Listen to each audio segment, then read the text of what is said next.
विद्यार्थियों BA part third जो first paper पाण करे रहिया आहियूं। शाह साहिब जी शख़्सियत जो बयानु हली रहियो हो त शाह साहिब जी शख़्सियत पहिरियों पाण कयोसीं हिन में वतन हुब अल वतनी, उन जा 2 पार्ट्स कयासीं। शाह कीमियागर जो फर्स्ट पार्ट करे चुका आहियूं। सेकेंड पार्ट करे अॼु त पाण थर्ड पार्ट कंदासीं। फर्स्ट पार्ट में कयोसीं त शाह मामूली सां मामूली अहिड़ा लफ़्ज़ जेके कमु आंदा आहिनि उन्हनि खे अहिड़ी रीति कमु आंदो आहे जो मामूली नथा लॻनि पर उहे मान वारा ऐं अहमियत वारा पिणु लॻनि था। ऐं पोइ जेको हिन शाह साहिब बयानु कयो आहे त अहिड़नि जॻहियुनि ते इहे लफ़्ज़ कमु आंदा आहिनि जो शाइरीअ जे शान खे घणो हेठि किरियल आहिनि, पर जेकॾहिं ॿियो शाइर इहे लफ़्ज़ कमु आणे हा त उहो शाइरीअ जो एतिरो मान न करे सघां जेतिरो शाह साहिब कयो आहे। त पाण सां गॾु सिंधी शाइरीअ खे बि बदनाम कर भिटाई कीमियागर उन्हनि अणवणंदड़ ऐं सकील लफ़्ज़नि खे सोन करे छॾियो आहे।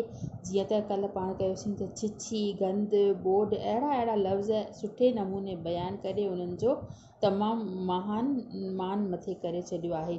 अॼु पाण कयूं था त इहा त अची जेका आहे शाह जी जेका आहे लफ़्ज़ी कीमियागिरी, उन खां पोइ अॼु पाण कंदासीं त संदसि ख़्याल जी कीमियागिरी, माना ख़्यालनि खे बि अहिड़ी रीति कमु आंदो अथई जो उहे ख़्याल तमामु उच्च ऐं महान लॻनि था। जे अधु मिसाल अव्हां जे अॻियां पेश आहे पारातो ॾियणु, माना कंहिंखे असां पिट पारातो ॾींदा आहियूं, उहा चङी ॻाल्हि न आहे। ख़ुशूसा महबूब खे पारातो ॾियणु त मोहबत जे मज़हब मूजिबि हराम आहे, पर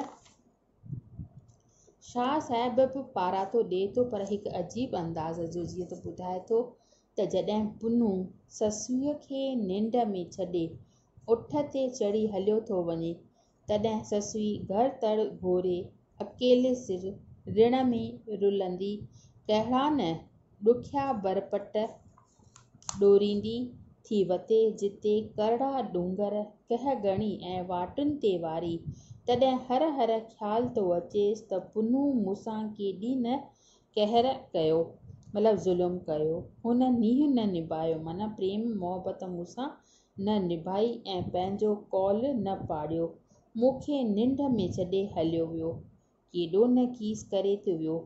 अहिड़ी बेवफ़ा ते हूंदे बि ॿी का ॾुखनि ॾुधी अलाए कहिड़ा कहरी पिट पाराता वसाया, पर ॾिसो त ससुई छा थी चवे, कहिड़े नमूने हू पंहिंजो बयानु थी करे। चए थी त गह सिर थिए म गुस पणी पोइ बि परीअं ते, जंहिं सिर साजन सुपरी तंहिं उठ म लॻे उस, पुनू पाक पुरुष होत न कजनि हेॾियूं।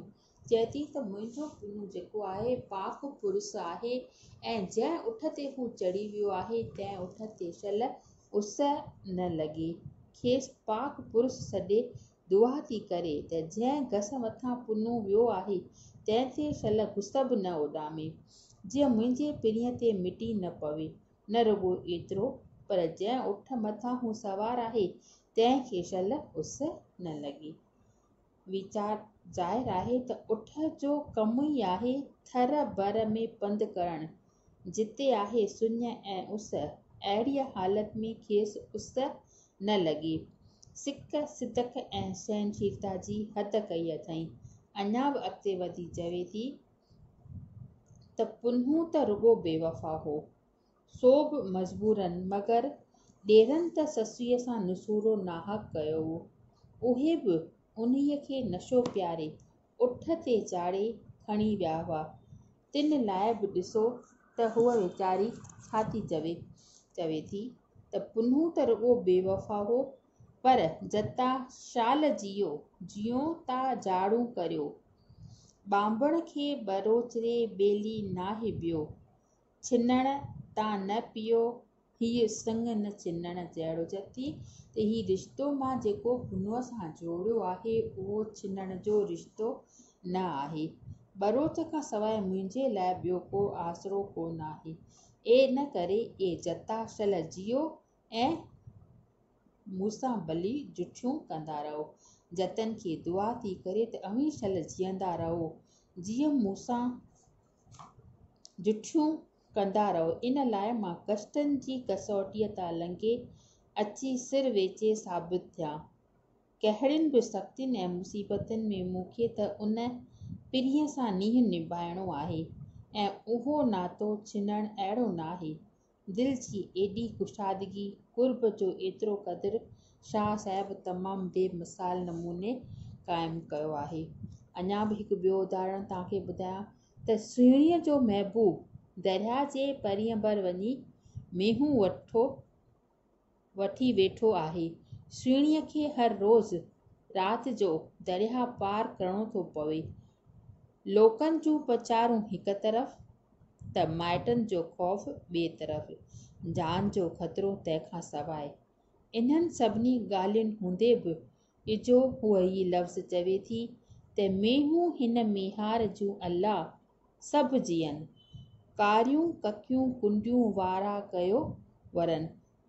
त चए थी त मेहर जूं जेके मेयूं आहिनि सभु जीअनि।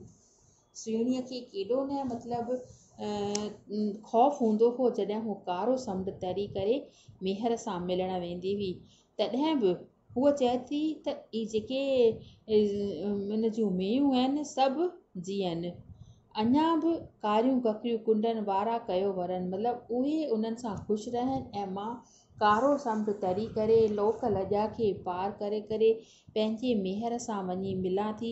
त हिते केॾी न शाह साहिब कीमियागिरीअ जो बयानु कयो आहे त शाह साहिब पंहिंजी कीमियागिरीअ जो समूरो ज़ोर अची पंहिंजे हीरोइन्स मथां लाथो आहे। जेके नायिकाऊं आहिनि उन्हनि सभिनी खे हेठि फर्श तां उथारे अर्श ते विहारियो अथई, आसमान ते कई वियो आहे, जिन खे फर्श तां खणी वञी अर्श ते पहुचायो अथई। चूंडे चूंडे हेठिएं तबिके जी सोसाइटीअ मां पंहिंजूं हीरोइन्स कढाई, पोइ ॿियो खेनि सोन कंदो, तां जो खेनि एॾो त मथे खणी कयई जो अॼु मथीअ खां मथीअ सोसाइटीअ वारा बि उन्हनि खे मुंहुं मथे करे था निहारनि। मतिलबु उन्हनि जो एॾो मान ऐं शान वधायो अथई जो मथे तबिके वारा माण्हू बि इन शाह साहिब जूं जेके घटि दर्जे जूं सोलमियूं आहिनि, घटि दर्जे जूं जेके नायिकाऊं आहिनि, हीरोइन्स आहिनि, उन्हनि खे उभारे बीहारियो अथई। संदसि कैरेक्टर एतिरो सुहिणो करे वरितो अथई जो उहे तमामु पंहिंजो मान मथे करे बीठियूं आहिनि ऐं हर रोज़ु मतिलबु उन्हनि जी साराह जा गीत ॻाए शाह साहिब तमामु उन्हनि जो मान मथे कयो आहे।